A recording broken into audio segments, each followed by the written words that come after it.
Hi hello welcome to Andhraprabha. This is Tejaswi. భారత్లో సముద్రంపై నిర్మించిన అత్యంత పొడవైన వంతెన అటల్ సేతుపై ప్రముఖ సినీ నటి రష్మిక మందన ప్రశంసలు కురిపించారు.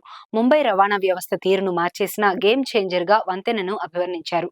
మోదీ దార్శనికతపై కూడా ప్రశంసలు కురిపించారు. భారత్లో సముద్రంపై నిర్మించిన అత్యంత పొడవైన వంతెన అటల్ సేతుపై ప్రముఖ సినీ నటి రష్మిక మందన ప్రశంసలు కురిపించారు. ముంబై రవాణా వ్యవస్థ తీరును మార్చేసిన గేమ్ చేంజర్ గా వంతెనను అభివర్ణించారు. మోడీ దార్శనికతపై కూడా ప్రశంసలు కురిపించారు. ముంబైని నవీ ముంబైతో కలుపుతూ 22 కిలోమీటర్ల మేర ఈ వంతెనను నిర్మించిన విషయం తెలిసిందే. ఈ రెండు ప్రాంతాల మధ్య 2 గంటలుగా ఉన్న ప్రయాణ సమయం అటల్ సేతుతో కేవలం 20 నిమిషాలకు తగ్గిపోయింది. ఈ ఏడాది జనవరి నుంచి ఈ వంతెన ప్రజలకు అందుబాటులోకి వచ్చింది. వంతెన నిర్మాణ శైలి, ప్రజలకు ఉపయోగపడుతున్న తీరుపై రష్మిక మందన ప్రశంసించారు. ఓ జాతీయ మీడియాకు ఇచ్చిన ఇంటర్వ్యూలో ఒకప్పుడు 2 గంటలుగా ఉన్న ప్రయాణ సమయం 20 నిమిషాలకు తగ్గిపోయింది. ఇది అస్సలు నమ్మశక్యంగా లేదు. అసలు ఇలాంటిది సాధ్యమని ఎవరైనా ఊహించారా?